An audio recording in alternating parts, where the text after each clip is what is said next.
also didn't hear about the convention. I do plan on going. I don't know if there's a Okay. convention or not. No.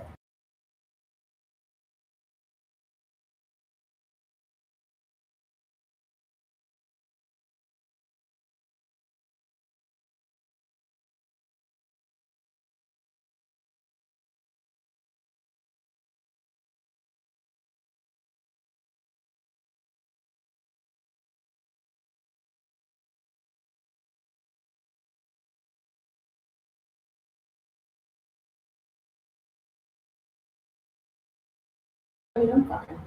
I was in the tower.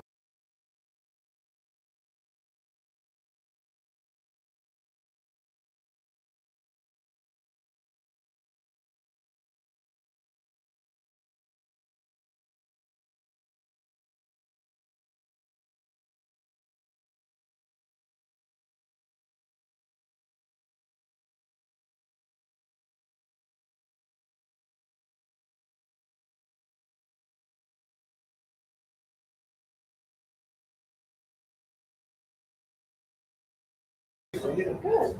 Yeah. That was from mine. Yes. Yeah. No problem.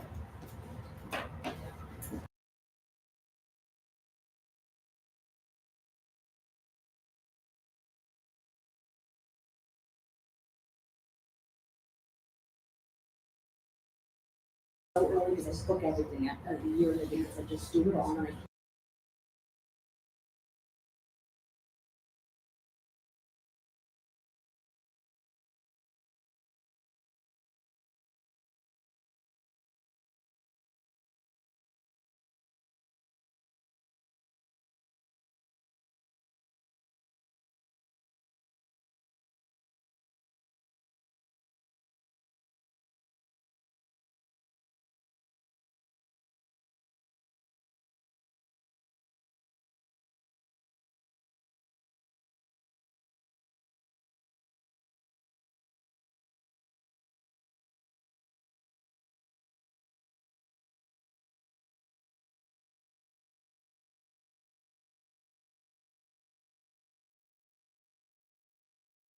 Right. Oh, yeah.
We have finance tonight.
but I didn't know what mine was.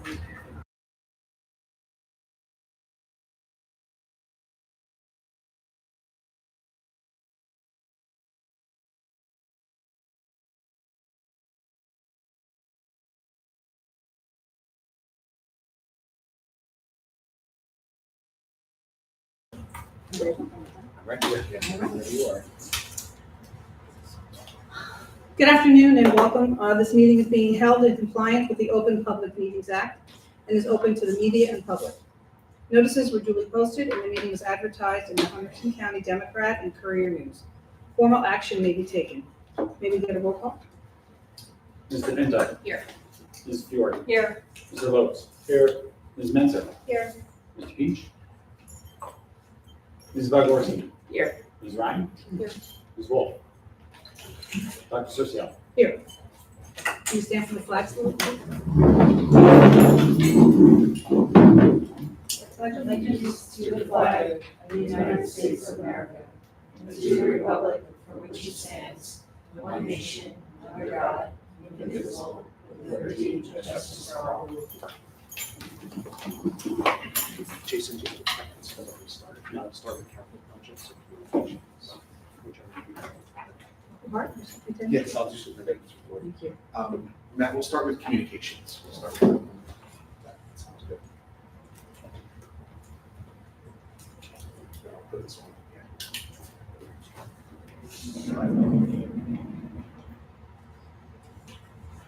Good afternoon, everyone. We have three parts of our communication report, the superintendent's report tonight. The first part is our communication plan overview and presentation.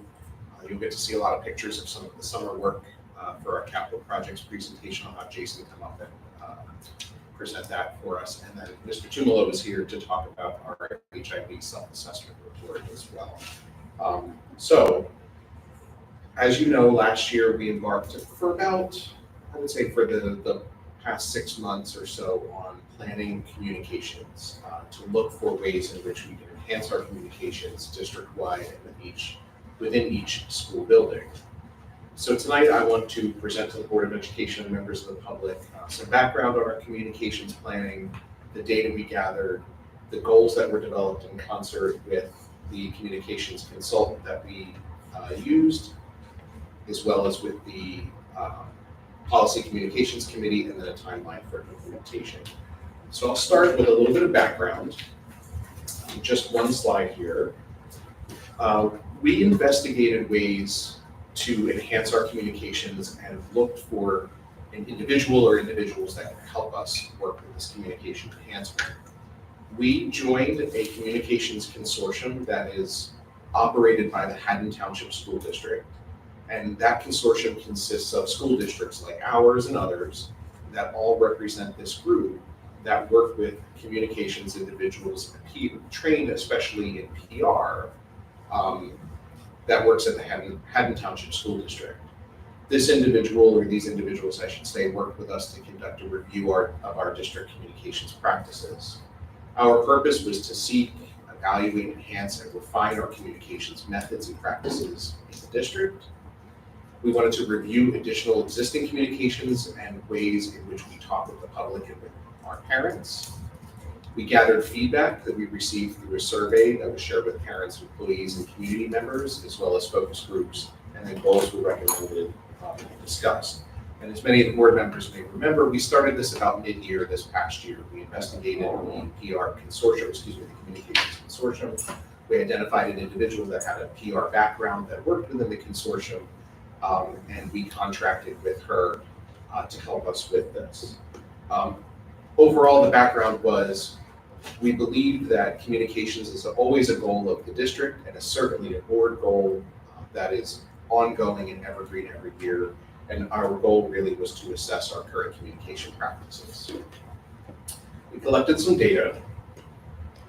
These data were collected via surveys and focus groups. Both school level data was collected as well as district level data. All of the data charts that you're going to see that appeared in the communications report that was shared with the Policy and Communications Committee were data charts that were ranked on a scale of 1 to 5, 5 being the highest. So I'll just walk you through this first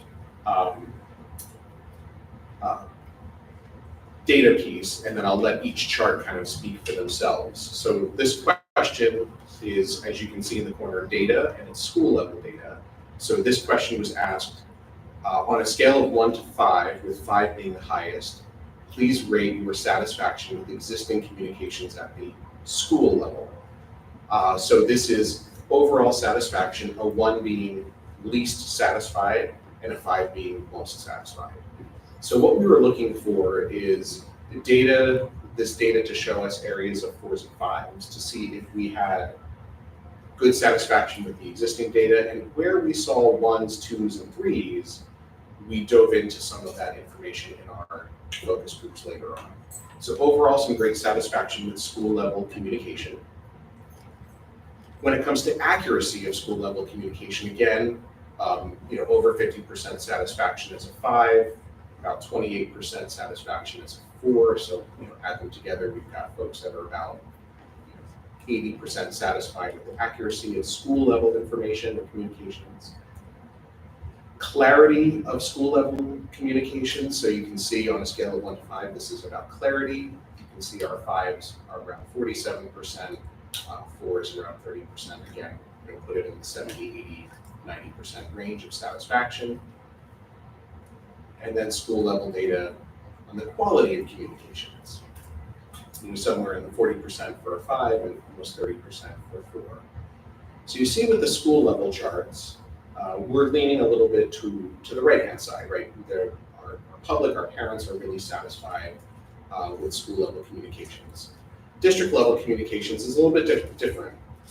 These are communications that we identified in the survey that come from both the district level, my level, Jason's, the curriculum office, as well as the board level. How often we communicate board goals, board initiatives, board briefs, those sorts of things. And you can see that those first 3 bars are a little bit more even now. We've got more folks that we're seeing in the 3 level range where they're neither dissatisfied or satisfied. It's kind of neutral. And we want to move that neutrality a little bit more toward the more satisfied with district level data or district level communications.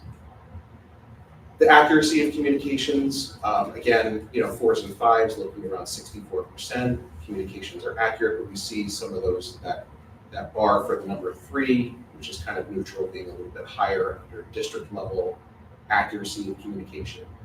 Clarity of communication, again, we see a pretty even split between a 3 and 4 and 5, those scores. And then overall quality of communications, again, a pretty even split, a third for 3, a third for 4, a third for 5. So we wanted to unpack some of this information in our focus groups. So we had an opportunity, I did not, our communications consultants actually met in April and made various focus groups. They included small groups of Board of Education members.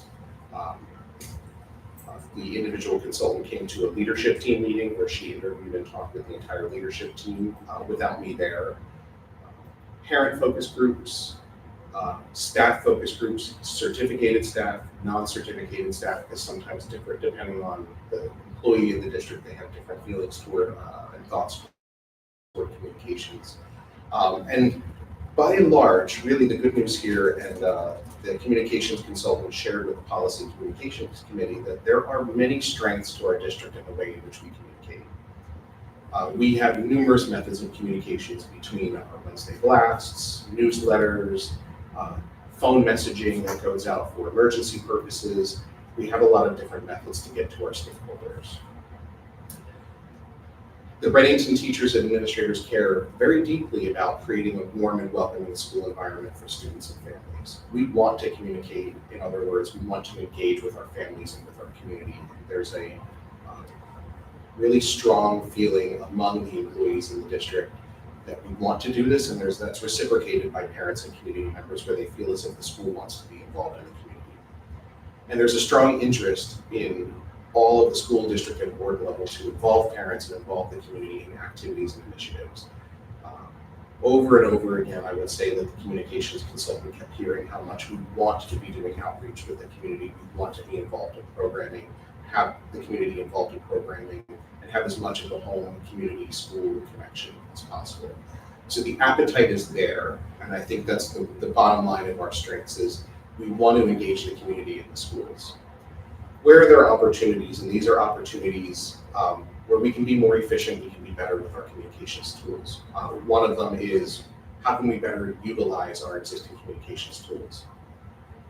Parents in the district, community members may not necessarily know, but parents know that we do a weekly Wednesday blast, which is a great piece of communication. A weekly Wednesday blast when you have a child at Three Bridges and then one at Hollenbrook School and RMS, you get 3 Wednesday blasts, all of them have different information. Is there a way that we can make this a little bit more efficient? Can we tweak our process a little bit? It's great communication, but parents are getting a lot of communication. Can we be more efficient?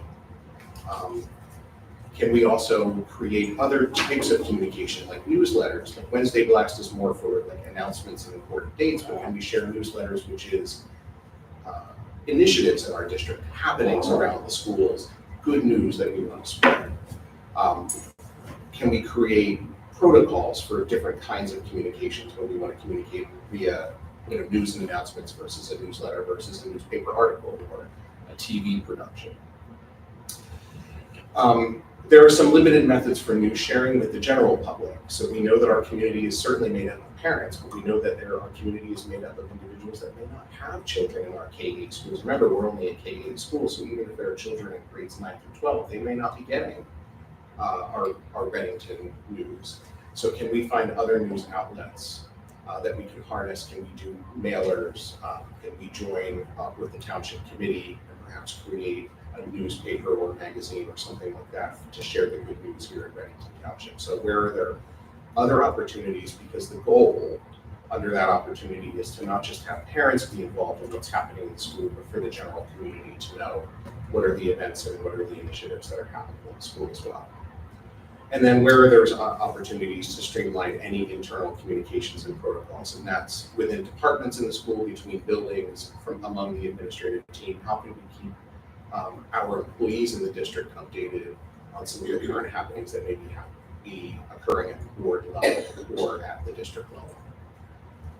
So all of this came down to developing 3 goals. Goal 1. Overall, we boiled all of our feedback down to increasing awareness about school district activities, initiatives, and stakeholder groups, with all stakeholder groups. And the key there is all stakeholder groups. So not just students, parents, and employees, but to include the larger community with our district activities and initiatives.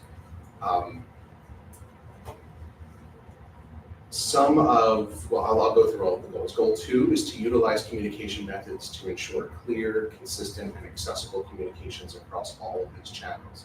So as we increase awareness, we want to make sure that when we publish articles about our initiatives and our school activities, that those articles and that information is consistent and accessible for everyone across all channels, that we can reach a wide audience. And then 3, to continue to build and maintain positive, inclusive, and supportive school culture. So what this comes down to is our vision for the school year, and some examples are creating PR protocols and communications protocols that the district and the school principals follow as new programs are rolled out, as initiatives come up, as we embark on some of the projects that we have upcoming for the school year. Some of these examples that we've talked about in terms of action steps are using, for example, the SMORE newsletter, which is an accessible newsletter. It's translatable, it's got accessibility features, updating our Genesis protocols. How can we make that more streamlined? Creating PR opportunities, and where we create those PR opportunities with newspaper and other media outlets, and using our communications consultant to connect us with more media outlets as well. Even the development of a key communicators group, certain business owners, religious leaders, stakeholders in the community that can come to the school district once a quarter just to talk about what's going on in the schools, so that those key communicators who are leaders in our town and our community can go out and spread the good news about the district. So those are some of the action steps that we've started to work on when it comes to outlining what we're going to do in terms of these 3 goals. And some have already happened. If you have children in the district, you probably got the S'mores newsletters yesterday and today. Every principal and me, we've moved over to the S'mores newsletter, so they're coming now, which are more accessible. Implementation. We're in the process of creating an implementation table of each action step, each objective underneath the goals in our plan. We're delegating responsibilities to the superintendent, the administrative team, particularly the principals, and we're continuing our relationship with the communications consultant through the consortium to assist us as we move forward with our goals. The 3 goals and all of the objectives are going to be rolled out anywhere from 1 to 3 years. So not all of the goals and all of the objectives will be accomplished in 1 year this year. It's really a 3-year plan. And then each of the objectives and action steps will be completed based off of our capacity and our resources and our changing priorities. Because we know that, this year we've engaged in some early talks about referendum planning. Goals 1 and 2 have very specific objectives related to planning a referendum. These include creating and establishing operating procedures for communicating specific initiatives, developing a PR plan, hosting key communicators meetings and open forum sessions to get feedback from our community, increasing accessibility so that everyone in our community can have access to all of our communications in multiple languages and then across multiple modalities. And we want to continue collaboration with the communications consortium. In order to achieve our goals, having that person really work with us and connect us with other strategies and developing our protocols for communications is going to be critically important, especially as we embark on referendum planning and some new initiatives that are going to be happening throughout the district over the course of the year this year and even beyond. So that's an overview of everything that was in a pretty detailed plan that we reviewed in our communications committee. But I'll open up to the board for any questions. I have a quick question. Yeah, go ahead. It was my understanding that Reddington Township did contract with somebody to have a newsletter. Do you have information on that? I have limited information on that. I understand the same thing, that they may be contracting with somebody to do like almost like a glossy magazine kind of look. I don't know how many pages, but that there would be a spot for Reddington Township news, as well as an opportunity for school news, photographs, and things like that. So I have to find out more about it, what it looks like when it's going to be published, but it's almost like a little, like I said, glossy newspaper that'll be delivered, I believe, free of charge to every home in Reddington Township. And I think that's the goal, to make sure that we can reach everyone as readily as possible. Yeah, I think that would they be said great. quarterly. Quarterly? Yeah, I think that's what I remember. Okay. I'll find out more information, but I've talked a little bit to the township administrator about that, and I don't know if there's a date for the first publication ready to go. I don't have that information just yet, but I have the same understanding, which is great news. Thank you. Yep. Other questions? Okay. More to come on communications. Definitely going to be a district goal this year. In meeting with the leadership team, they're developing goals around communications. The district and I will develop goals around communications. And we'll talk a little bit more about this as we set some goals come September. Actually, did think of one. Sure. Is it any way, there is existing communications that, S'mores, any way that other community members can get onto those? Are they limited to just parents, or can we have a, sign up for other members? I have to do more investigation on this. So anybody, in order to get our Genesis blasts, my understanding is that you have to be connected with a child in the district in order to have an email associated with Genesis. And that's how we generally communicate. We'll do our Genesis blast, whether it's the Wednesday blast or whether it's just any kind of announcement from my office or a principal's office. It goes out via Genesis. What we have to investigate is there a way for a member of our community to sign up to get those Genesis blasts just as a member of the community, or is there a workaround that we can do that? The same thing with the S'more, like my S'more newsletter. after this board meeting, you'll see in the coming days, the board briefs will go out via a s'more as well. There's a way to subscribe to those s'mores newsletters, but we also would have to, when we send it out, be able to identify who those email addresses are to create that listserv. There's got to be a way to do it, Carolyn. I mean, there has to be. We just have to figure out the pathway to do it to make it efficient and not too burdensome on anybody to be typing in email addresses or anything like that. We just have to do it with efficiency and purposefully. So is that something that's currently being looked at or Yeah. part of the plan? Yeah, it's part of the plan. Definitely is a part of the plan is trying to figure out a way to have someone doesn't have a child in the district that could go to a website or go somewhere, sign up to receive our newsletters, and have that email address associated with some sort of platform that we use to push those newsletters out. So it's under investigation. You know what the percentages of township residents who have kids in the district versus no? I have anecdotal information. I'm not sure how accurate it is, but I think it's more like a 40-60 split, like 40% have kids in the district and 60 don't. Jason, do you have any better information than that? Yeah, I think we talked about that with when Readington News was around and the Yeah. township when we were collaborating with them. It's about that. Yeah. So there's a large amount of population that doesn't have kids in school. So the question is how to reach that large population. 60% is pretty significant. Oh, yeah. We want to be able to reach those folks. Absolutely. It's about that. Thank you. Don't quote me on that. Good questions. Anything else? I'll invite Jason up to help me present the capital projects that we embarked on over the summer. Each August, we like to show you where we are when it comes to our capital project updates, all the work that we've been engaged in this summer. So I'll move out of the way, actually, and I'll have Jason start us off. Most of this is just fun pictures for you to see of the work that's happened to our facilities. We always have this constant goal of making our facilities as healthy, clean, and safe as possible, and these projects aim to do that.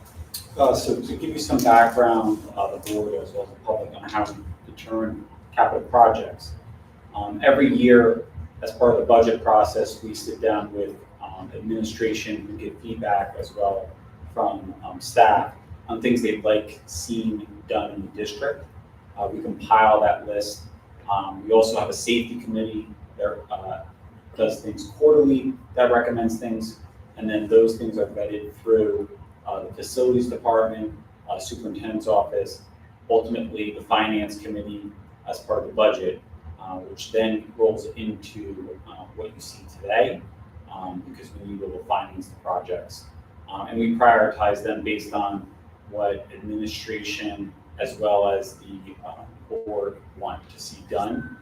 So not all projects make it, but we do put those projects that don't on a list for future consideration, as well as at the end of the year, if there's sufficient money to do some last minute things that might be cost effective. And by cost effective, I mean like below $40,000. So first, I'd like to thank the IT department and facilities department. We stole these photos online without consent. The facilities department really makes these projects happen. They come in very early to turn off the fire and burglar alarm when necessary, weekends to let people in. Our projects would not get done on time without them. They also do a lot of projects themselves. So the flooring that you see here, they end up doing in most of the classrooms when we remove carpet. They installed the sinks and other things that you see here, the handles on the cabinetry. They do all of that work when contractors don't. They also painted this entire room.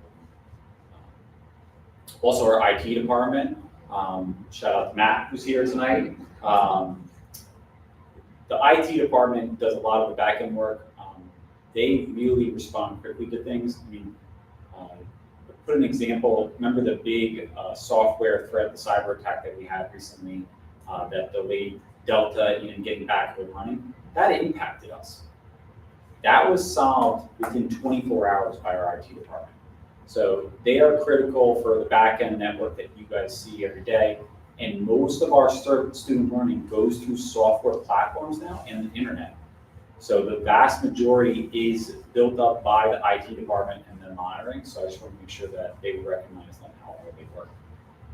A brief list of projects. I'm not going to go through all these, but we do a lot of work. And the big things that are going on this summer are the RMS main office renovation, which includes the school counselors and nurse suite, as well as the roof above that, and new HVAC. In those offices, we actually used to have wall units, window units. So we're modernizing that, making that more effective from a green sustainability standpoint. We also installed some of the last places we don't have AC is actually the gymnasium, the back gym of RMS. That got installed this summer as well. And a lot of other things that people recommend. The other one that I'll highlight here too is playground enhancements and preschool classrooms. So those are some big things that we've been doing this summer. We'll go through the picture. So things that have gotten done, almost everything's gotten done. The big things that we knew were not going to get done, the main office work. So the main office work involved asbestos removal. We are anticipating that to be done by January. We're way ahead of schedule there. Don't tell RMS main staff. We're hoping to get in there earlier, but that's progressing very nicely. One of the big things for that is security. That's going to be worked on throughout the school year when children and staff are present. So how are we making sure that's secure? We went through a plan with the finance committee on that, as well as police department. And in essence, they're going to have a sealed area. They're going to exit and enter through an exterior wall, which is in a fenced-in area that has a lock on it. They will be contained to that area, and all of the access to the building is sealed. So they will not be able to get into the building at all, and they'll be contained in one area, which will have a fence and a privacy fence during the school year. But everything else will be maintained, which means that student pick-up drop-off won't be disrupted, as well as the vestibule for security purposes. Supply chain issues have delayed the White House art room. I feel really bad for that art teacher. This is the second year I have displaced her out of an art room. So first year we created an art room and we had to repurpose that into preschool because we got the preschool grant. So she went on to art on the cart for the entire year, and she designed a brand new art room with the principal, and she will remain on art on the cart for September until that room is completed. So apologies to her. And then we do software upgrades all the time, and that's really back end, and we do that during strategic planning. Lastly, solar expansion, we've been working on for 2 years. I would say we're ahead of the last time we did it, which took 4 years. But if we're able to accomplish that, that would be potentially at no cost to the taxpayers, and we would be 85% to 100% electric run by solar panels at all 4 buildings, which would take us off grid, as well as after year 15, we would get free energy once we pay off the PPA. So the warranties are for 25 years, so we potentially have 10 years of free energy. So enough of me talking, let's look at some photos. So first, preschool. One thing I wanted to highlight, we did security walkthroughs with the township police, all for preschool providers, as well as internally, just to make sure that same level of security exists everywhere. Obviously, private providers do not have the access to the same funding that the township has. We had to do some upgrades there, and I'm glad to say that we've created vestibules at all 4 locations for security purposes. as well as making sure that our protocols mirror what is at those sites. So we are about 95% done with all security at the private providers. Officer Gilmurray in particular has been really helpful with that. We've also have another 7 classrooms opening this September. So that brings our total to 14 preschool classrooms. So if you think about that, we had 1 integrated general ed preschool classroom this past September. We now have 14 this September. So we have 13 brand new rooms for preschool. All have the same furniture, same resources, have certified teacher and power in them. They get to set up them how they like, but there's training ongoing right now this week for those staff. Some more pictures. Preschool playgrounds. So we use some of the preschool money, which by the way is from the state of New Jersey, funded by local taxpayers. We applied for a grant for that, got that. So we're enhancing our playgrounds with preschool money. So we're using state money to fund preschool playgrounds. Now, I was hoping to have a nice photo of this. These are actually in crates in front of the buildings right now, if you've been near White House and Three Bridges. But Three Bridges should be done tomorrow. White House should be done by the end of the week. So this is the brand new preschool playground that's being done in a fenced-in area behind the school. So that way the 3 and 4-year-olds are not anywhere near the parking lot, complete, safe, and enclosed with a separate entrance to the building. Three Bridges this past year, we installed a gate around there to make sure that that was secure. Then we also had White House and Three Bridges principals, along with some members of the public, pick out some additional playground enhancements to do. So we picked freestanding equipment because it's the best bang for your buck, and we can move those things in the future. So here's White House school apparatuses that are going in by Friday, and Three Bridges, 2 of these are in as of today, and photos of them. So the one on the left is not in, that will be in tomorrow. Then we put in a brand new fence at White House schools. So you can picture the fence. See there. Another fence at Hollenbrook School, but this really shows safety. We want to make sure that kids are not running into an active parking lot, although we're pretty remote where everything is. Smart boards, so back-end equipment.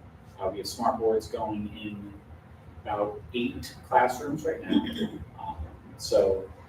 One of them in particular was an intervention room that requested that, so we have that going in, and most of those are in. Security, again, new doors and swipe access. We do that periodically when principals request it, as long as the police approve where those things will be placed. We do have police check our exterior doors all day, every day, and there are usually 1 police officer per building. So we have a lot of police officers in each of the buildings for security reasons. One thing to highlight that probably the board is not aware of, most administrators are not aware of, we had a major leak in the Hollenbrook skylight, and we've taken a look at it and it's not repairable. So a brand new skylight is installed. That's exciting, and that basically makes that room super bright and amazing because it's an interior room. We did the baseball fields and softball fields in the spring, and then this summer we finished up with batting cages. So both batting cages just got redone by a local landscaping company, which was great. That we use local people. Cafeteria equipment, we do a lot of stuff with the cafeteria back end. We use cafeteria funds for that, so that's not by taxpayers, that's by money that we generate through the cafeteria fund, which is completely separate. And then preschool. So we have 4 private providers. People ask, how do we feed the kids on off-site? We prepare everything in this building, and we deliver daily breakfast and lunch to those locations. So you have devices to keep the food warm. And to make sure that people delivering don't injure themselves, we have dollies, and we have 2 lift gate vehicles. So they don't have to pick up anything. They just dolly right to the lift gate brings it up, they secure it inside. These vehicles were also funded by cafeteria money. We bought some school buses. So we do that periodically, we own our own fleet, and we train our own drivers. So the drivers all want new buses. Everyone wants new things. We redid the lighting at RMS. This was actually a feedback from the state, if everyone remembers, based on a QSAC finding. They found the levels in the classrooms at RMS were not ideal for student learning, that they need to be brighter. So all the lighting in the classrooms is now LED and it's significantly brighter. Looks great, and the lockers were painted a couple years ago, so RMS is looking very beautiful now, and better for education purposes. Some other things that people may not think of: battery backups. Lose power a lot. There was flooding recently. School's no exception. We lose power all the time. So we have battery backups to make sure our systems keep running. So our phones keep running. So our internet keeps running. And that allows us to make sure that the kids get home safely. If there's an emergency, people can call. It's important for security reasons. It's also good to continue doing lesson plans to keep the kids active while we're here in case of a power outage and other things. School play headsets. So this is actually feedback from the principal, but also from HSA. They wanted a whole new system to make sure that the RMS had a good school play. They worked in a committee, figured out what they wanted, and that got installed this summer. So that should be available for this coming school year's play. Hopefully it works well. We redid the roof. HVAC, which I talked about. We also put skylights. So with the roof, we make sure to get opinions from the secretaries and everyone else that's in those spaces. They want more natural light, so we installed skylights, which is great because it really is infusing the space. So what's not done? I kind of highlighted already. First, the art room. So this is what the art room will look like. Furniture's back ordered. That should really be in September. We're going to plan around the day that install that. They need 2 days to install. And this is what it should look like. The RMS nurse suite. So that actually will be done before school begins. And the nurse suite will be open. However, the furniture will not be available until later on. So they're going to be using temporary furniture that they had existing with around the district until they get the brand new furniture. But they will be in that space and it'll be fully operational. And then the big project, which is the RMS main office. I'll flip through some pictures here, but this is basically the design outlay. You have the security vestibule on the left and main office where we have seating for the police officer as well as secretaries, so on and so forth. A big conference room for meeting with parents as well as teaching staff members. Then you have the suites for mental health as well as school counselors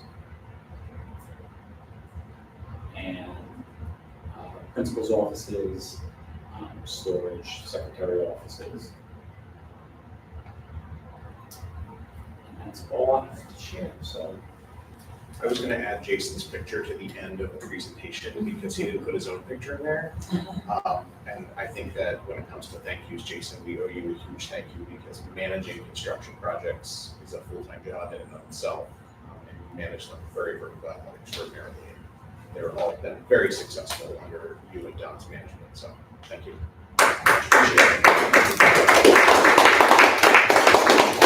any other questions? Oh, sorry.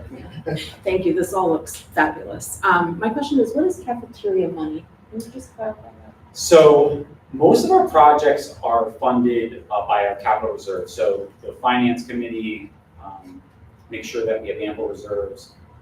that we contribute to over the course of time. So that is local taxpayer money that we've reserved through planning.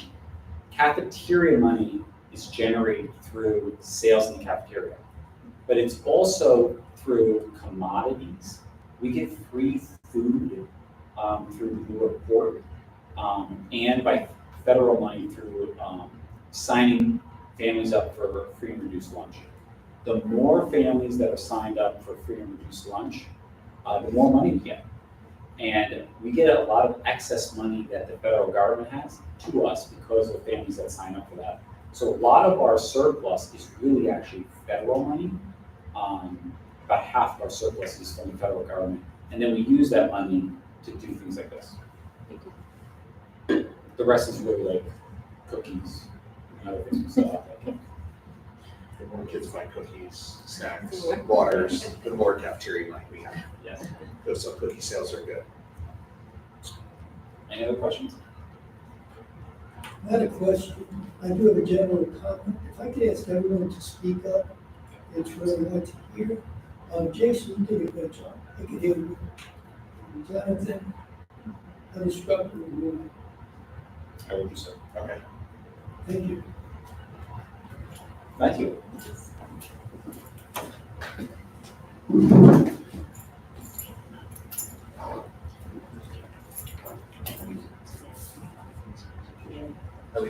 Anthony, you're good? Yeah.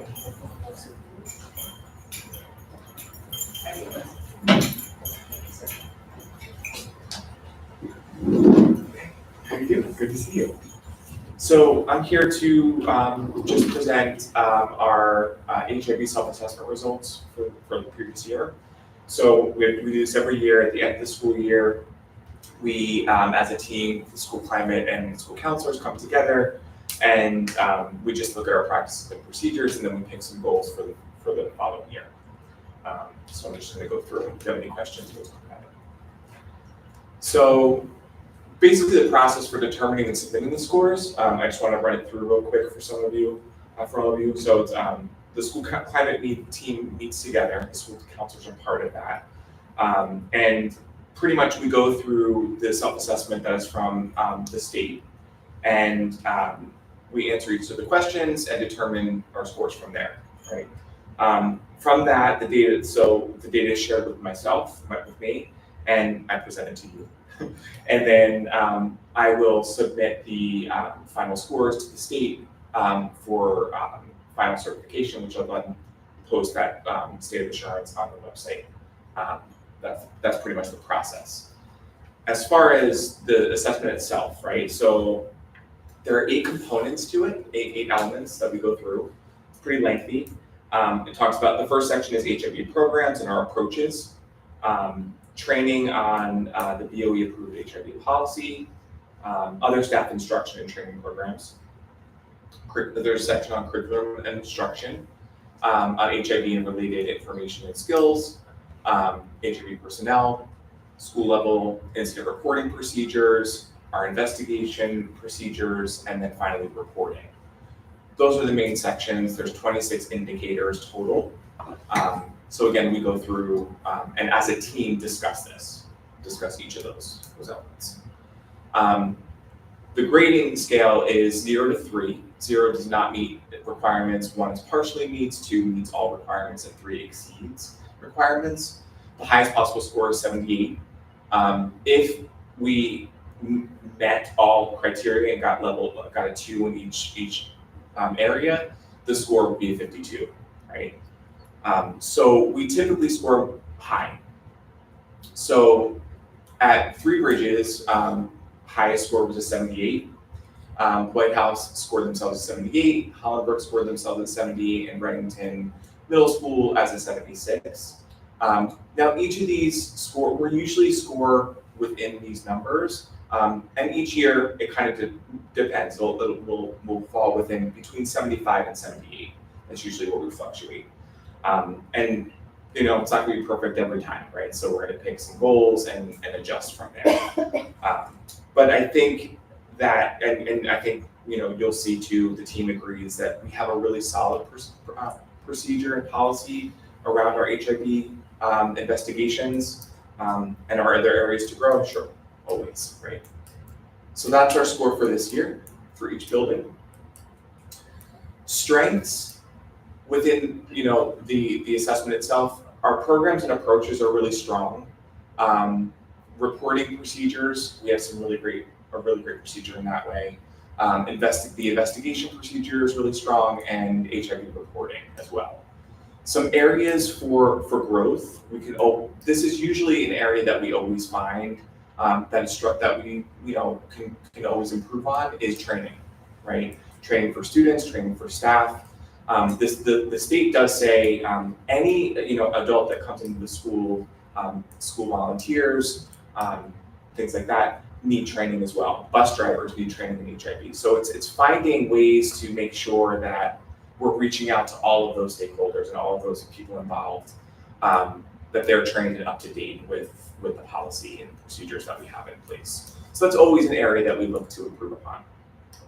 Particularly for next year, or this coming year, we're looking into how we can train our anti-bullying specialists, which are school counselors and some of the members of our child study team, as well as training our school climate team in this way, right? In this work. So typically we focus a lot on the staff, on teachers and students, which is also going to be a focus, but we're going to look more towards providing maybe getting some outside people to come in and do some specific training to our teams, our climate teams. And that was a suggestion that came from the report, the assessment, I should say. So one of the things we started doing a couple of years ago, I'm not going to click on it here, I believe it's included in the memo, right, Dr. Is a history of our alleged and our confirmed HIV cases. So we've gone back from the current one states from 2017-2018 school year until now. And you'll kind of take a look and you'll see it has cases of the alleged HIVs, cases of confirmed HIVs, total number of cases that were founded as conflict or unfounded as HIV, and then total number of confirmed HIV cases. And then we included, in recent years, we have the principal discretion piece as well, which we've been doing for about 2 years. And then finally, just a total number of the district-wide cases that we've had. So if we look at the current year, 23-24, I should say, we had a total number of 11 cases for the year. 7 were founded as conflict, 4 were founded as HIVs, as HIVs. I wanted to point out a couple of things here. So with the 4 that were founded, 3 of those cases involved the same student aggressor, right? So 75% of our founded HIVs were from the same student, which was unprecedented for us. And we have addressed that as a committee. We've addressed that as team from the administrative team as well, on ways to improve our practice and how we're helping that student as that student moves forward. Out of the 7 cases that were found unfounded, we're finding a trend of certain behavior that we're going to focus on for this coming year. Specifically with our counseling lessons, it's going to be tied into our school climate team goals as well, and it's on this roasting behavior, students roasting each other. And I think that was a conversation that we've had, what we've noticed. So that's a common trend, and that's something that we're going to focus on for moving into the new year. So continuing, so that's pretty much the data from the previous year. The timeline for submission. So pretty much what I'll do is, starting tomorrow, I will enter all of the self-assessment scores from each building. Now that we've presented it, I presented at the board to all of you. I can submit that date, and we can get the certification of state of assurances, which I'll eventually post on the website once the state has generated that. It usually takes a while for them to do that. So that they're usually a year behind. So what I usually do is I'll put an unofficial document on the website, and then once the state sends me the official certification, I'll replace it. And that's pretty much what I have. Any questions? Thank you so much. I appreciate you. Thanks, Anthony. Thank you.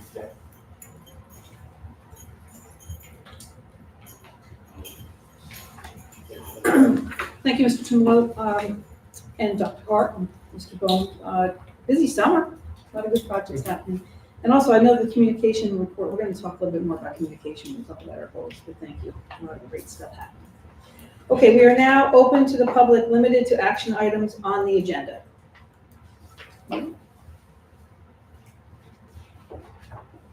you check the chat, please? Anything in the chat? No, okay. All right. Moving on to correspondence, we did get one email from FR related to Three Bridges School replacement. Next item, board action, the approval of administrative reports. Can we get a motion to adopt 1.01 to 1. That's it, 1.01. So move that. Second, Carolyn. Can we get a roll, any questions or any questions at all? Can we get a roll call, please? Ms. DePinto, Yes. Ms. Fiore, Yes. Mr. Lopes, Yes. Ms. Menzer, Yes. Ms. Podgorski, Yes. Ms. Ryan, Yes. Dr. Sucio, Yes. passes. Okay, moving on to approval of the minutes. Can we get a motion to adopt 2.01 to 2.02? So move that. Second, Carolyn. Any questions about anything?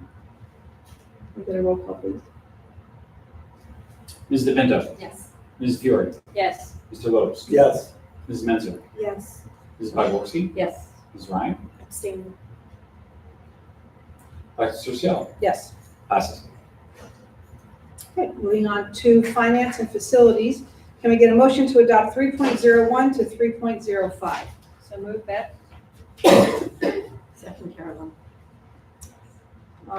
We do not get to have a committee report for finance, so do we have any questions at all about what's on the agenda? No? Okay. Can we get a roll call, please? Ms. DePinto, Yes. Ms. Fiore, Yes. Mr. Lopes, Yes. Mrs. Menzer, Yes. Mrs. Podgorski, Yes. Mrs. Ryan, Yes. Dr. Sucio, Yes. passes. Okay, moving on to ed tech.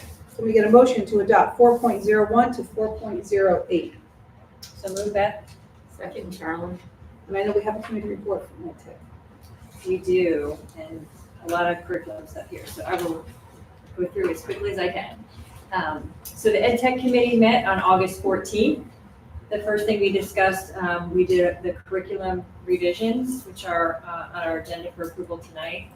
Trying to think, I'll go through those now real quick.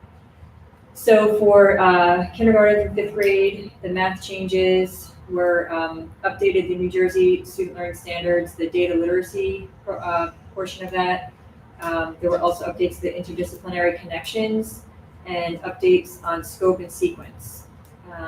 That was, for grades K through 5. For grades 6 through 8, the updates were interdisciplinary connections and to align with the 2003, I guess, New Jersey Student Learning Standards for math.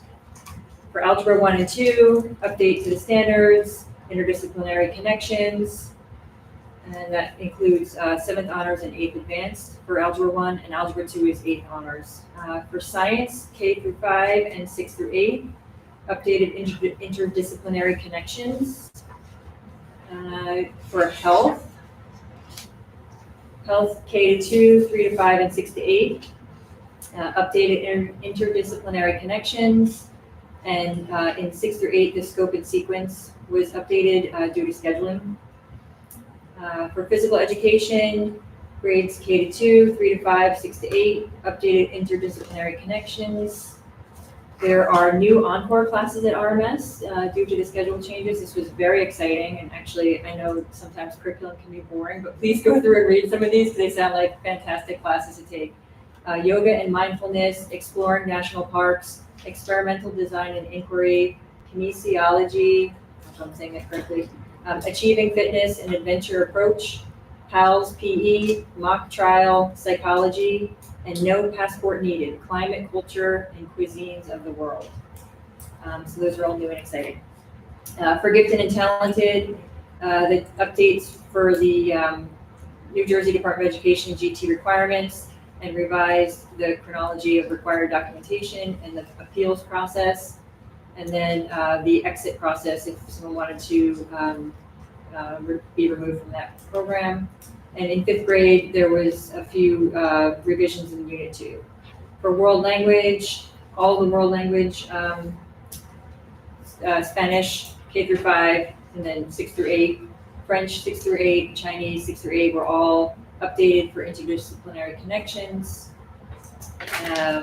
English language arts, this was a full rewrite because we had the new standards in 2003 come out.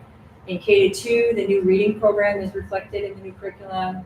Writing and phonics units stayed the same. For English language arts 7 and 8, again, complete rewrite. You'll notice on the agenda, there's no grade 6 that will be in the September board meeting. That one is still being drafted. For the arts, updates to interdisciplinary connections. That was for music curriculums K-2, 3 to 5. We also do have a dance and theater curriculum, and then visual arts K-2, 3 to 5, 6 to 8, and there were some changes to the pacing guide for general music and chorus.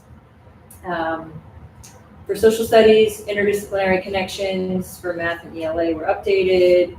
And then also for social studies in 7th grade, addition of Judaism review and comparison of religious beliefs to other world religions, and also interdisciplinary connections. So those are just, I want to make sure I can find my paper. Oh, okay, here it is. So after curriculum revisions, we next discussed the language instruction education plan. Mr. Tumalo presented the district's LIEP, which is a review of the district's multilingual language program. The previous plan's 2 goals included 1, to implement and design sheltered English instruction training, we call that SEI. To date, 50% of staff have been trained on SEI. The district has also increased ESL staffing. The ESL period has been revised to mirror a special education resource room.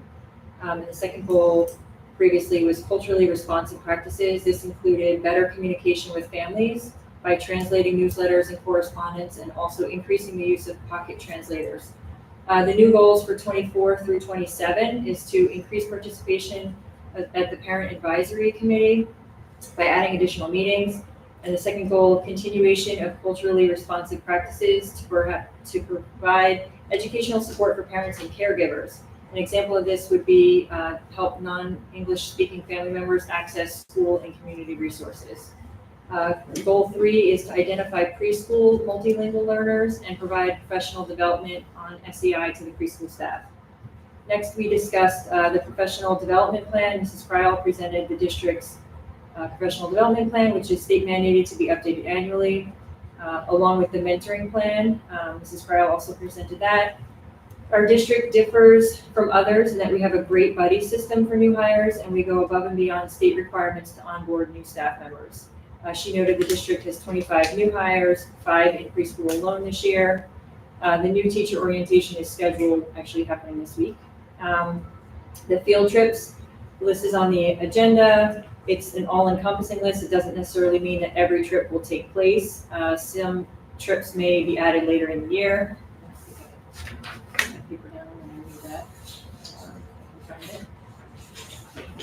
All right, we're good today.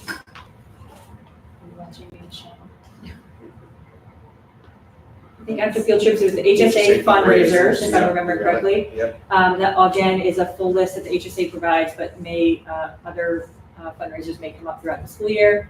And then I think the only thing were items on the agenda. Do you want me to read it off? If you have it, yes. I have it in front of me. There was like something to note that was going to be on the agenda, I think. So agenda items are curriculum revisions, field trips, HSA fundraisers, inquiry consultants, since the district is in the final year of the strategic plan. This consultant will close out the plan and provide a keynote address and upcoming professional development sessions. Next meeting, October 9th at 8:30. Thank you. You're welcome.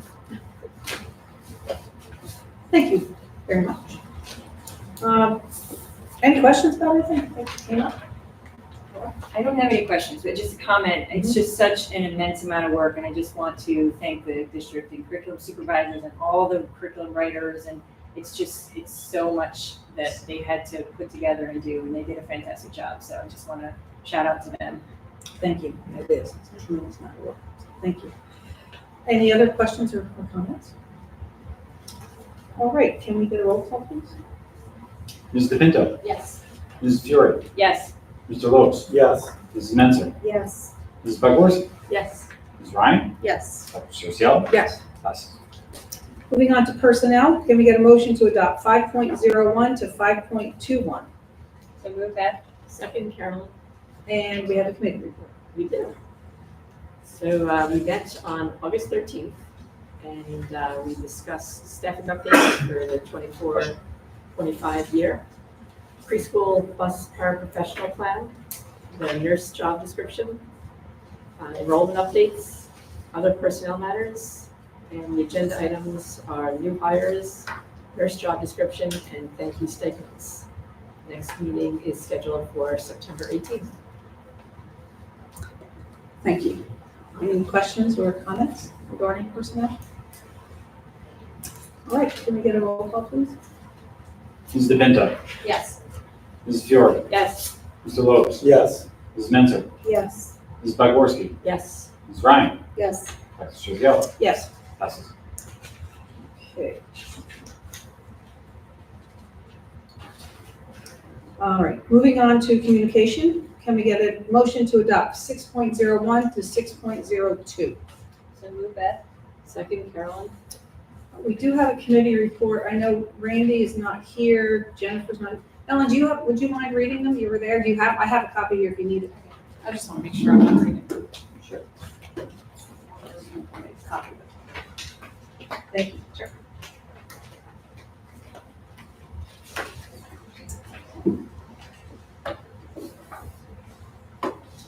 The policy committee met on July 29th, this virtual meeting at 4 o'clock.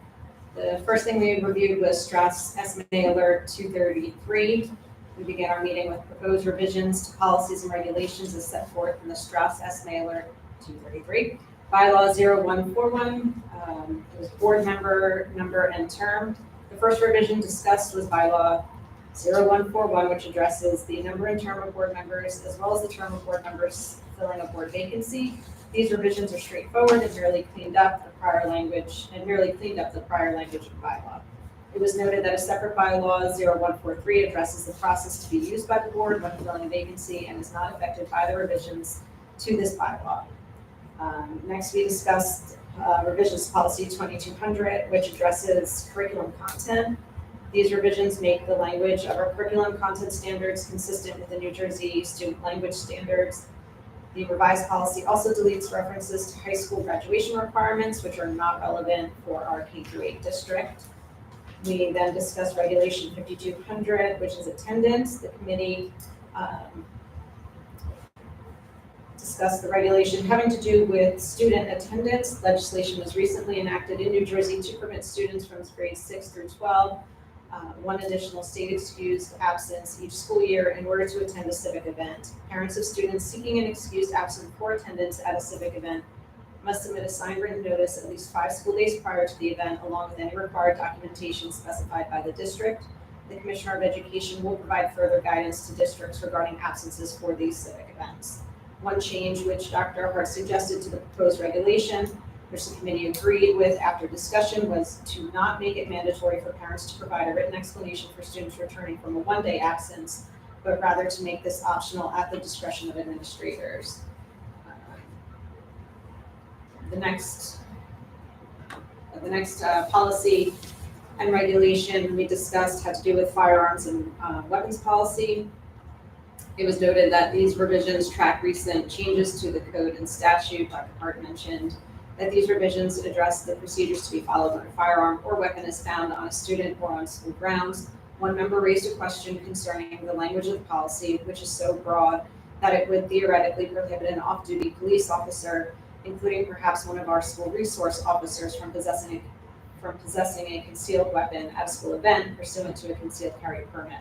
The committee discussed the scenario but reached the consensus that the policy should be interpreted to prohibit only the unlawful possession of firearms in the school and thus would not apply to off-duty officers who hold a concealed carry permit. The accompanying regulation provides additional detail on the handling of any firearms school employees come in contact with until the firearms can be secured by law enforcement. The committee then discussed revisions to policy 9181 having to do with volunteer athletic coaches and co-curricular activity advisors. The policy states that such volunteers must work under the supervision of a licensed or certified school employee. One change to this policy is that volunteers now have to be screened for tuberculosis in accordance with New Jersey Department of Health requirements. The administration has discussed this provision with our school nurses, and they feel that it is appropriate requirement to implement. An optional requirement would be to mandate that such volunteers have a criminal history background check. Dr. Hart recommended that the board make this a requirement, and committee members agreed. Committee members also believed it was appropriate to require the volunteer to sign a hold harmless waiver of claims against the district, including for workers' compensation claims if the waiver is permissible. Dr. Hart is to review this issue with our board counsel. It was also noted that there might be an issue of who is a volunteer coach subject to this policy. For example, if it would include a parent merely helping out on occasion. It was agreed by the committee that administrators would use their discretion in applying the policy. The next thing that was up was abolishing policies from Alert 233, which was bylaw 0164.6, remote public board meetings during a declared emergency. We agreed that the board can abolish this bylaw, which had permitted remote board meetings during COVID, now that the emergency COVID regulations have expired. We then discussed advocacy, CUSAC public comment period. Dr. Hart advised that there is a public comment period for the state's proposed revisions to CUSAC. He noted that the revisions at issue for this public comment period are themselves not substantial and likely do not merit comment. Dr. Hart emphasized that the New Jersey Superintendents Association has been working on behalf of all districts on other more substantial changes to CUSAC that Dr. Hart believes are necessary for a fair CUSAC process. The committee next had a follow-up discussion about possibly switching to the New Jersey School Boards Association for our policy consulting instead of using Strauss-Esme. However, based on feedback from another superintendent whose district uses the NJSBA for its policies, Dr. Hart does not believe that using the NJSBA rather than Strauss-Esme for our policies would be the right move for our board. It was noted that the pricing is comparable. The NJSBA charges $4,800 for this service and Strauss-Esme charges $4,900. It was pointed out that that Strauss-Esme also provides an annual professional development as well as providing a digest with updates on recent case law. And Dr. Hart advised that the committee can further research the issue, but that he does not recommend switching from Strauss-Esme at this time. The agenda items are bylaw 0141, policies 2200, 8467, 9181. And our next meeting is set for September 18th at 4 p.m. Thank you, Mrs. Pinto. Does anyone have any questions or comments regarding those minutes? You guys covered a lot. Okay, can we get a roll call, please? Ms. DePinto, Yes. Ms. Fiore, Yes. Mr. Lopes, Yes. Ms. Mentor, Yes. Ms. Bagorski, Yes. Ms. Ryan, Yes. Dr. Seussio, Yes. passes. Moving on to unfinished business. Okay, the workshop. We're going to talk about the workshop and then the goals. Yeah, I think we'll just make mention of the New Jersey School Boards Association workshop is in October. We were just talking about it a couple minutes ago. We've reserved a block of rooms for any board member that wishes to attend. You could attend for one day, multiple days. So we do have our hotel rooms from Harrah's. Jason, at some point, I don't know, we'll provide a deadline via email to all board members. If you wish to go, there's a deadline. We have to sign up. And he'll take care of registration, everything like that. But it's a Monday, Tuesday, Wednesday, Thursday. So you can pick come for all, come for some, come for a day, drive down, however you'd like to do it. But just a reminder that it's a worthwhile workshop to go to if you can make it. Thank you. Any questions about that? Okay, the board retreat follow-up and preparation for September board goals. I don't know if you guys want to take a few minutes to talk about our board goals. I don't know if anyone thought about it. The retreat, forgot her name. She was very nice. She's been here before. Judy Wilson. Judy Wilson. So I think she did a nice job. She certainly knows her stuff. You know, she made it simple. So I thought it was good, but I don't know. I don't think we don't have to finalize anything tonight, of course. I think we do need to finalize them by September. Is that right? Yeah, well, Next meeting. So does anyone have any suggestions? I jotted down a couple things that, does anyone want to suggest anything for a board goal? Or- We kind of brought some up at the meeting. I'm just gonna mention a couple of things that I'm thinking about, and you guys can think more about it, and then I think we should finalize it in September. The one thing, of course, we did talk about was the referendum. So to develop a comprehensive list of projects for the 2025 referendum, focusing on district needs and educational enhancements. And then the communication plan that of course Dr. Hartman referenced earlier. So that's one goal I think would be a great board goal. The second thing is going back to what Dr. Hart talked about with the communication plan, just supporting that, the implementation of that district-wide communication plan. That's another one. And another one could be, doesn't have to be, but to develop and review protocols for policy documents that have come up over the course of the year, just throwing it out there. We have a continuation of goals, as always, possibly, a clear focus on academics, or we can move the academic one to a regular goal. Budget parameters, and it's always safety and security, an ongoing goal, right? I did bring a copy of our current goals, which we've accomplished, as far as you know, the RTA agreement was settled. We talked about the data of monitoring progress, and providing opportunities for board trainings and professional development. Does anyone have any thoughts, any other ideas? These are just suggestions.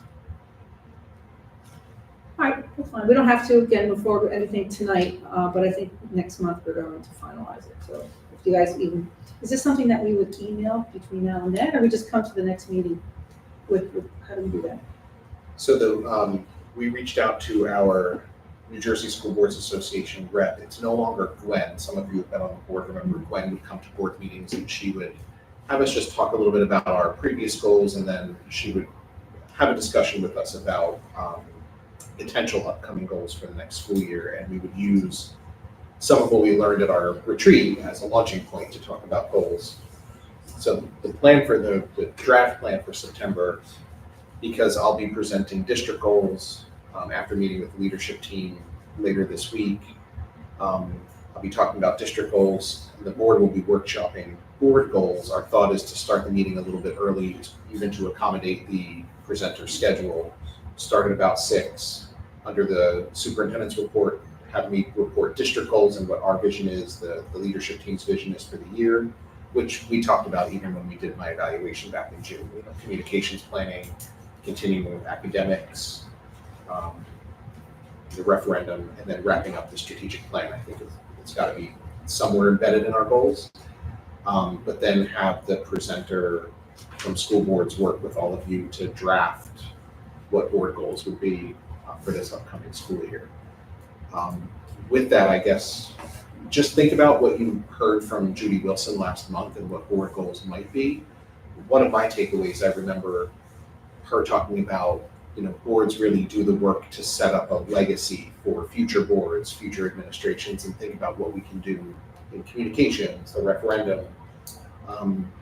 Even something that we talked about was, protocol for policies, right? Like we don't, to review policies, maybe we can work through the year to create protocols that will leave the next board in even better shape when it comes to reviewing, policies. So just a couple of thoughts. So tentatively scheduled next board meeting starting at 6, on a little bit on the earlier side, so that we can accomplish everything we want to accomplish in the September board meeting and not be here past bedtime. Because the later we go, the more tired we get. And I think so come with ideas, I guess would be it. If no ideas right now, come with thoughts that we can talk with Patty. I think it's right. Patty Reese is our new representative from school boards. We could talk with her about. Will they be finalized then that night? So chances are what happened is the process would be September, everything is discussed and presented, and then under administrative reports on the October board meeting would be just adoption of the board goals. And then by October, if we at least had them in draft form, by the October committee meetings for each committee, then you and I would work with Jason, we would assign a referendum goal that belongs to finance. Finance would really own that goal, communications goal would fall under policy communications committee. Academics goal would be assigned to ed tech, and we would assign a committee to just periodically check in how we're making progress toward the goal. So goal discussion in September, goal adoption in October. Everything's going on committee agendas by October for us to start monitoring our progress. Okay. They're both busy meetings. September and October are busy meetings because it's goal setting for September, and then October is all of the assessment data that we present as well. So we start that meeting at 6 as well. Is everyone okay starting at 6 then, next month? Yes. All right, okay, will that go out, will that just be the official time yet on the agenda? We'll say 6? Yeah, we'll advertise in 2 newspapers, Okay. update websites, so on. Because right now it says 7, so we'll officially change it to 6 as long as that works. Great, thank you. All right, does anyone have any questions about that, 4 goals? No, please think about it, like we said, and we'll see how September goes. So thank you for thinking about it. I'll just mention, Dr. Sosiello, there's no harm in anybody emailing Camille or me to say, I have an idea for a goal that I'm going to bring up, or anything you want to send to us, so that we can prepare the school board's representative of here are some goals that we're thinking about. Whatever you're thinking of, there you can do it via email, I think is my point. So Okay. if anybody wants to email us, feel free. All right, great, thank you. Okay, if there are no other questions on that, moving on to new business from the board. And there was a green committee meeting. So we have minutes for that? Yeah, we do. Thank you. So this is a green planning meeting. It was in attendance, Mr. Lopes, myself, Dr. Hart, and Mr. Bohm. This is an annual meeting that we have in the summer to set focus for the coming year. Our green committee meetings are quarterly, so this just kind of sets us up. The strategic focus that we decided on for the 24-25 school year, we are going to focus in 3 areas. They're based on the 3 pillars of sustainability. Pillar 1, reduce environmental impact and costs. Our focus area is going to be the referendum. And according to Dr. Hart, the Green Committee will be asked to be one of the focus groups for how to design or different ideas for energy efficient building and recycling of materials, reducing waste, and then also the sustainability curriculum that the district uses and how to infuse the referendum and the curriculum together. So that's the pillar 1 focus is the referendum, and then also the solar expansion. Our goal of installing solar in all 4 schools, which Mr. Bowman had said is moving forward. Pillar 2, improve the health and wellness of schools, students, and staff. Our focus is on the communication of sustainability projects and goals. We talked about the s'mores, but there's also going to be a grant that was received at RMS, the Eco News grant, and it was like a podcast Eco News program that students will be reporting out on different sustainability initiatives. Also under the communication, the Green Committee would like to see inclusion in the newsletters with green events and projects. There was a collaboration with the Township's Water Watch Committee for a 4th grade field trip. So that's going to be new this year, so we want to make sure we communicate that out. Pillar 3 is provide environmental education. The focus is the Sustainable Jersey recertification. This is a big grant process. It's due in spring of 2025. And as a board, the district does different initiatives. As a board, we could potentially look at some policies for updating, like a wellness policy, the sustainability policy, any of that. Those would be board driven. Also under that sustainability recertification, piloting electric school buses, also looking at the nutrition program, which offers breakfast, and reducing the mowing of green spaces around the district properties. So we just talked about those sorts of things. So there's our strategic focus. Next, we talked about the solar array expansion. Mr. Bohm gave us an update. He's currently negotiating with 2 vendors, and will send along proposals to that solar ad hoc committee, which he has done in the meantime. It's being kicked over to finance committee so that we review in finance. We discussed electric school bus grants. The district is piloting 1 electric school bus, has the opportunity to add 2 additional buses to the fleet, and further discussions are taking place around that. And then we set all of our green committee goals with our larger volunteer committees for the rest of the year. So we set those for meetings. And that was it. Thank you. Thank you very much. Does anyone have any questions or comments regarding the minutes? Okay. All right, now moving, we're open to the public for anything that's on or off the agenda. Anyone? Nothing came up in the chat, right? No? No, good. Good, anything else?